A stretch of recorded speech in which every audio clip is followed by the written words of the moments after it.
These are the headlines we're following at this hour. North Korean leader Kim Jong-un and Russian President Vladimir Putin showcased their ties during a summit at a Russian space center. Putin signaled Russia would help North Korea with its space program, possibly in exchange for ammunition for Russia's war in Ukraine, which Kim calls the fight against imperialism.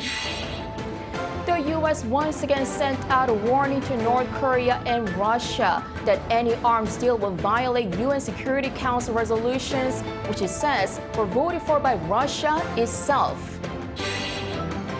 At the Korea-Africa Economic Cooperation Ministerial Conference, South Korea announces an action plan offering $6 billion in financial aid for Africa for projects on energy transition, agriculture, and education. Good afternoon. North Korean leader Kim Jong-un is now heading back to Pyongyang after his summit with Vladimir Putin at a Russian spaceport. Putin signaled that Russia would help North Korea with its space program, that possibly in exchange for ammunition for Russia's war in Ukraine, which Kim calls the fight against imperialism. Kim also invited Putin to North Korea, which Putin welcomed. Our Pae-eun-ji has our top story. As Kim arrived at a remote space launch site in Russia's Far East, the leaders of the two isolated states exchanged smiles and shook hands. Putin, who's usually late to meetings with other foreign leaders, arrived at the Vostochny Cosmodrome early and waited for Kim for about 30 minutes. Since their meeting in 2019, the war in Ukraine has turned the tables, as it is Putin who's reaching out to Kim for help, with Russia completely isolated on the global stage, in need of help for more weapons. In his opening remarks, Putin thanked Kim for accepting Russia's invitation, saying they have a lot to discuss. Of course, we need to discuss the issues of economic cooperation and humanitarian issues, as well as the situation in the region. Sitting next to Putin, Kim said Russia is fighting a sacred war and stressed that his regime would fight together in the battle against imperialism. We have constantly expressed our full and unconditional support for all the decisions taken by the President and the Russian leadership. And I want to assure you that we will always be together with Russia in the fight against imperialism. The two leaders held talks for several hours with their ministers before holding a separate one-on-one meeting. This was followed by a lavish lunch where Kim said they held an elaborate discussion about the military and political situation on the Korean Peninsula and in Europe. On the situation in Ukraine, he assured Putin that Russia will win against evil. The Russian army and people will certainly secure a great victory in the sacred struggle for the punishment of a great evil that claims hegemony and feeds an expansionist illusion. The North Korean leader also expressed hopes that Wednesday's visit will play an important role in transforming their traditionally friendly relations into a, quote, unbreakable strategic partnership. Meanwhile, Russia has also signaled its willingness to assist Pyongyang. When asked by a reporter whether Russia would help North Korea launch its own satellites and rockets, Putin responded by saying that's exactly why we're here. He added that Kim showed great interest in rocket engineering. Before sitting down for talks, Putin showed Kim around the building, where Russia's new space booster, the Angara, is assembled. The fact that the two leaders chose this specific spaceport for the meeting suggests that North Korea and Russia will enhance security cooperation, as it is a symbol of Russia's ambitions as a space power. From Pyongyang, Kim took a long train journey aboard his private armored train to get there. Putin may offer satellite launch technology to Kim in exchange for North Korean weapons and ammunitions. This has been sparking concerns regarding Russia's resupplying of weapons for the war in Ukraine and the development of North Korea's missile capabilities. Pae-eun-ji, Arirang News. The U.S. once again sent out a warning to North Korea and Russia that any arms deal will violate UN Security Council resolutions, which it says were voted for by Russia itself. Our North Korean affairs correspondent Lee Dae-yeon has more. The U.S. warns that North Korea and Russia may have to pay the price following the possibility of an arms deal at the bilateral summit between Kim Jong-un and Vladimir Putin. U.S. National Security Council spokesman John Kirby on Thursday said that should Russia and North Korea decide to move forward with a bilateral arms deal, Washington will take measures to deal with that. As Jake Sullivan said last week, there will certainly be repercussions for North Korea, both from the United States and from the international community. He also urged North Korea to not support Russia's invasion of Ukraine. As I've said before, we continue to urge North Korea to meet its public commitments not to support Russia's war in Ukraine. No nation on the planet, nobody, should be helping Mr. Putin kill innocent Ukrainians. U.S. State Department spokesperson Matthew Miller on the same day also expressed his concerns on potential military ties between Pyongyang and Moscow. It is troubling when you see the Russians talking about cooperating with North Korea on programs that would violate UN Security Council resolutions that Russia itself voted for. This comes as Putin, during his summit with Kim, pledged that Russia will support the development of North Korea's satellites as the two met at a Russian spaceport. The State Department spokesperson added that Washington will keep a close eye on the bilateral relations and impose sanctions if needed. The U.S. ambassador to the UN, Linda Thomas-Greenfield, also said that Russia seeking close ties with North Korea simply shows Moscow's desperation. The U.S. Secretary of State Antony Blinken, a day before the top summit, said during his podcast interview that Washington doesn't want Russia to secure military power to invade Ukraine, nor Pyongyang gaining technological benefits from Moscow. Though neither North Korea nor Russia has yet made an announcement on Thursday's summit, many forecast that Pyongyang's arms deal to Moscow and Moscow's technological assistance on satellite and missile development had been on the table. The Kremlin, however, said that the bilateral dialogue should not be the concern of any third party. Lee Dae-hyun, Arirang News. The U.S. has given the green light to the sale to South Korea of more F-35s, top-of-the-line fighter jets with stealth capacity. The State Department informed Congress on Wednesday local time that it approved the sale of 25 of the aircraft to Seoul, as well as engines and related equipment worth a total of $5 billion. Seoul already has 40 such fighter jets. Washington said that the sale would improve South Korea's capability to meet current and future threats by providing credible defense capability to deter aggression in the region. This comes after Seoul's Defense Project Promotion Committee approved the plan to buy additional F-35A aircraft in March amid soaring tensions with North Korea. Inflation is seemingly picking up again in the U.S. Consumer prices rose 3.7% on-year in August, slightly higher than in the previous month, with rising gas prices driving the increase. Lee Seung-jae has more. The U.S. is seeing inflation accelerate for a second straight month in August. According to data from the Bureau of Labor Statistics released Wednesday, the U.S. Consumer Price Index rose 3.7% in August from a year earlier, up from July's figure of 3.2%. The latest inflation figure is slightly higher than the 3.6% rise economists were expecting. In addition, on a month-to-month basis, prices rose 0.6%, matching forecasts, while the core annual index also met expectations, easing to 4.3% from 4.7% in July, its slowest pace since September 2021. The latest report also indicated that the index for gasoline was the largest contributor to the monthly all-items increase, accounting for over half of the increase. The CPI's gasoline index spiked 10.6% in August from a month earlier, up sharply from a 0.2% gain in July. With all major energy component indexes increasing, the overall energy index rose 5.6%. Also, the shelter index rose for the 40th consecutive month. Global oil prices have been rising recently, with the OPEC Plus cutting production and demand surging. Watchers say the deadly floods in Libya will also disrupt oil exports further, pushing up prices at the pump even more. However, economists say that despite a rise in inflation, the U.S. Fed is still expected to hold rates steady next week during their FOMC meeting, citing lower consumer spending and a weaker U.S. job market. Lee Seung-jae, Arirang News.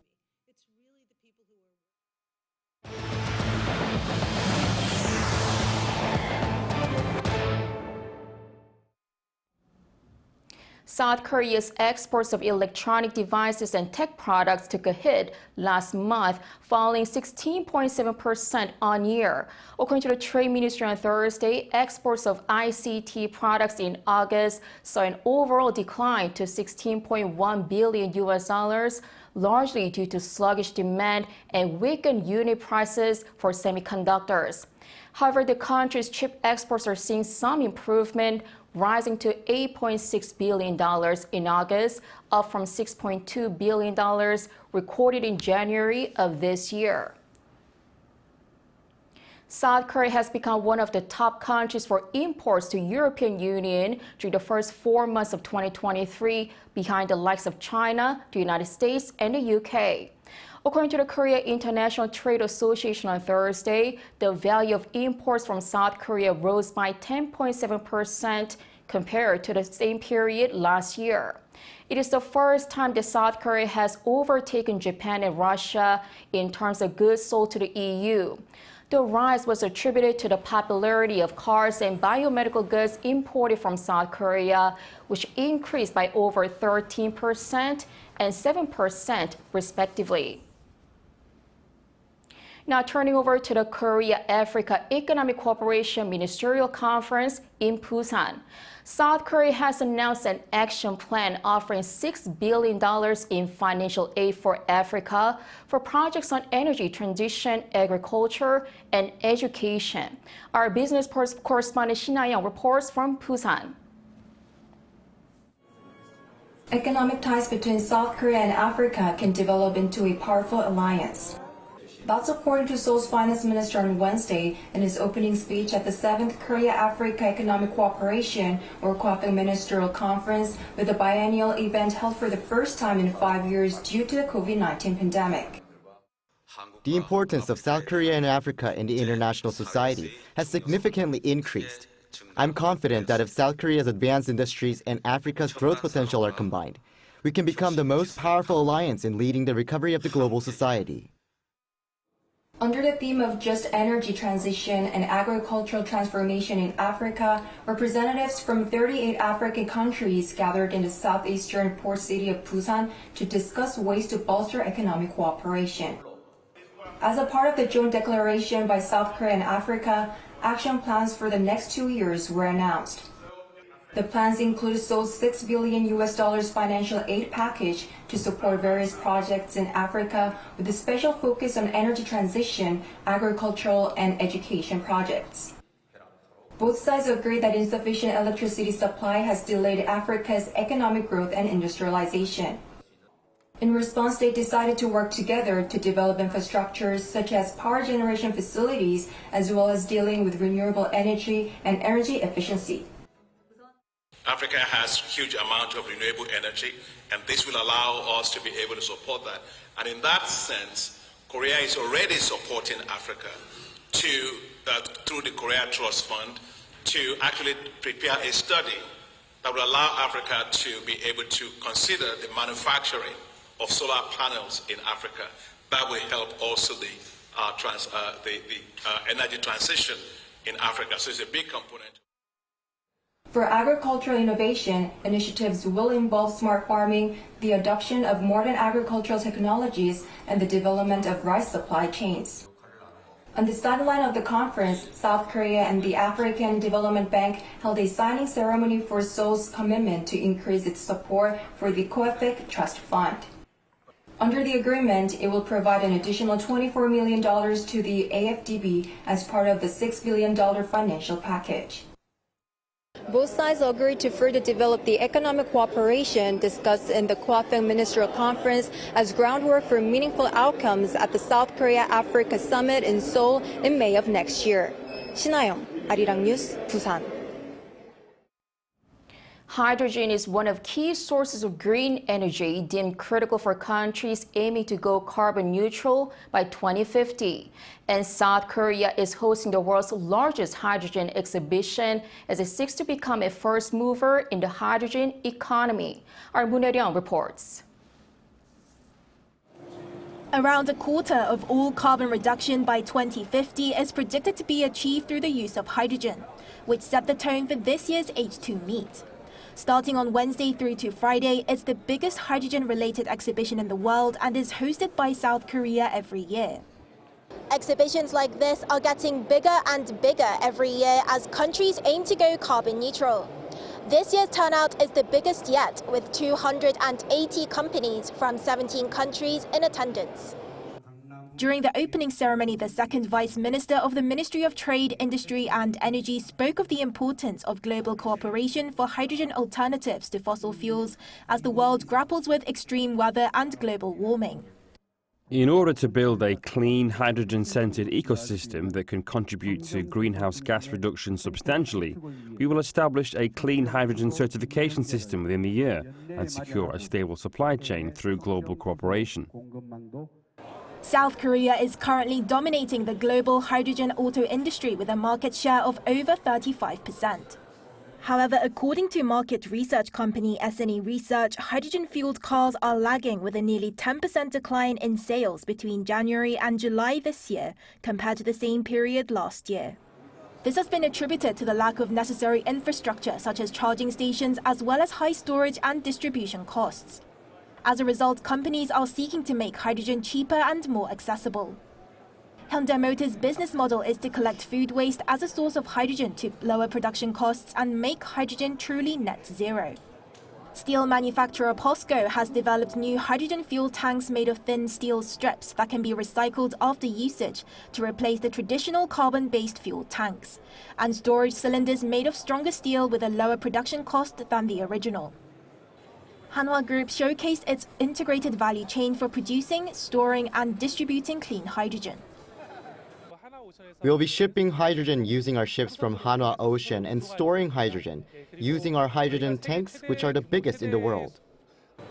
As South Korea slowly phases out grey hydrogen produced from fossil fuels to clean hydrogen, the government and domestic companies hope to further research and development to help them achieve their carbon neutrality goals. Moon Hae-ryun, Arirang News. Hwarot are Korean royal wedding dresses from the Joseon dynasty, known for their meticulous embroidery and elegant colors. And you can get a glimpse of the timeless royal beauty here in Seoul at a special exhibition. Shin Se-byuk reports. Draped in vibrant crimson and adorned with delicate embroidery, these are the Hwarot, bridal robes worn by the women of the Joseon dynasty's royal court. They are crafted using safflower dye that's harvested in August.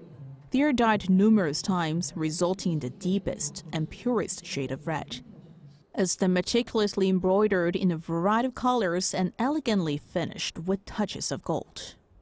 The National Palace Museum of Korea in central Seoul is holding a special exhibition starting on September 15th, showcasing various hwarots and the tools used at royal weddings during the Joseon dynasty. Featured in this exhibition are 9 hwarot pieces, 3 in Korea and 6 from American museums such as the Field Museum in Chicago and Brooklyn Museum in New York. In particular, the hwarot from the Los Angeles County Museum of Art has recently undergone conservation treatment thanks to RM, a member of K-pop sensation BTS. RM donated 100 million Korean won, or roughly $75,000 last year, to the Overseas Korean Cultural Heritage Foundation in support of the preservation and restoration of Korea's cultural heritage abroad. The hwarot worn by Princess Bogun, the second-born daughter of King Sunjo, is also on display. It is the only surviving example where the wearer is actually known. In this exhibition, interactive touchscreen displays offer a close-up view of the beautiful embroidery, featuring motifs like phoenixes and flowers. Visitors can immerse themselves in the essential spaces of royal weddings and explore the various tools and materials used in crafting hwarot. The organizer hopes this exhibition can provide visitors with a deeper appreciation of traditional royal wedding culture. I wish visitors could gain a deeper understanding of those who wore hwarot and share meaningful moments that bridge the past to the present. The exhibition, Blooming Hwarot, Bridal Robes of the Joseon Royal Court, will run until December 15th. Shin Se-byuk, Arirang News.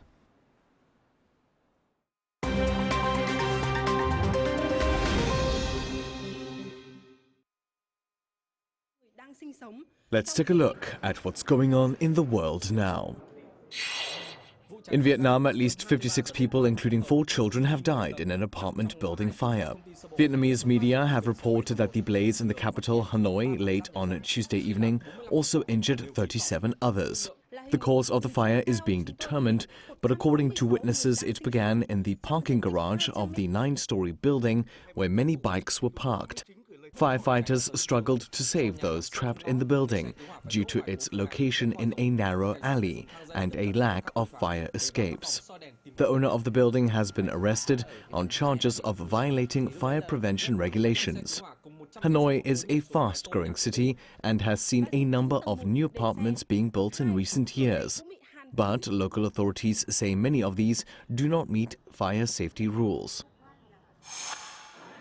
In the United States, leaders in big tech, including Elon Musk and Mark Zuckerberg, are meeting with lawmakers in Congress to discuss the future of artificial intelligence and laws that could govern it.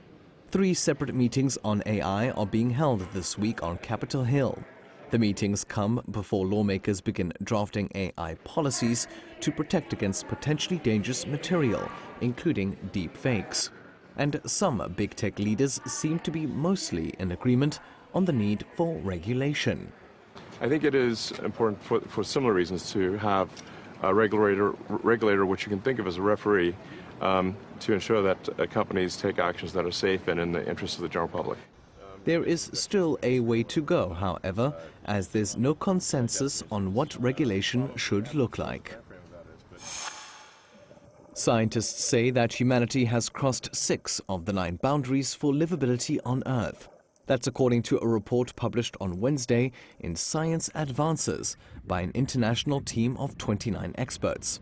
The boundaries are considered safe limits that should not be exceeded if people are to survive on the planet. They include integrity of the biosphere, climate change, and the use and availability of fresh water. The report specifically warned against increasing deforestation, excessive biomass use, and the spread of man-made products like plastic. It also said that the planet's health is now well outside of the safe operating space for humanity. The remaining boundaries not yet breached are ocean acidification, ozone depletion, and air pollution. And finally, Mexico's Congress has unveiled a pair of alleged mummified alien bodies. The small shriveled specimens were put on display on Tuesday at Mexico's first public hearing on unidentified anomalous phenomena. Mexican journalist and UFO enthusiast Jaime Maussan made the reveal, claiming that the corpses were extraterrestrials. Each of the corpses has 3 fingers per hand and an elongated head.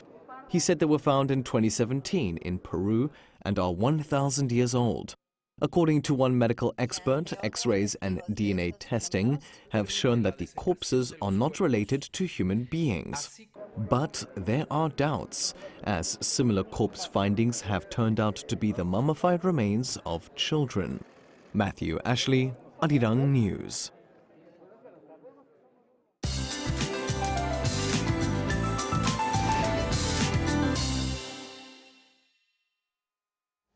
Good afternoon. Rain has let up in most of the central parts of the country, but parts of the south and east of Gangwon-do province are seeing rain today. East of Gangwon-do could see more than 100 millimeters of showers. Northern parts of Gyeongsang-Bukdo province and south coast could see up to 70 millimeters through tomorrow. The rest of the country could see 5 to 60 millimeters of rainfall. Central areas are under partly sunny skies, and afternoon temperatures are on the warmer side again, going up 4 degrees higher this afternoon at 29 degrees here in Seoul. But rain-affected regions are as breezy as yesterday, hovering around mid-20s this afternoon. Then morning sunshine in the upper regions is joined by clouds in the afternoon. Rain returns to the capital area tomorrow, and this weekend looks to be a rainy one as well. However, after this week's wet weather, we'll get one step closer to the autumn next week. That's Korea for you, and here's a look at the international weather conditions.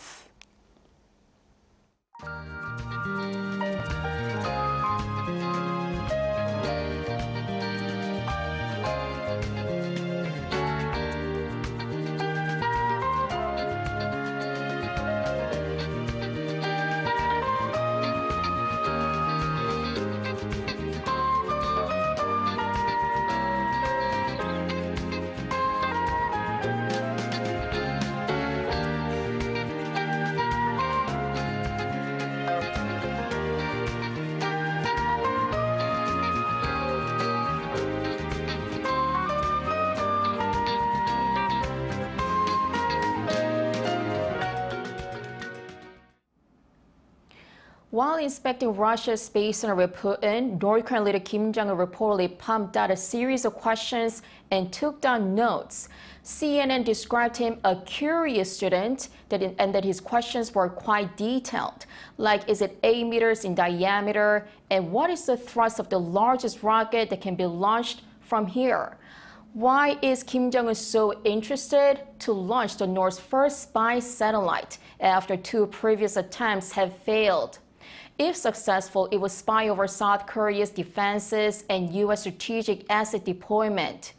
Before the tour, Kim signed a visitor's book, The Glory of Russia, the first conquerors of space should be immoral, highlighting Russia's leading space technology, the technology the regime would like to see transferred.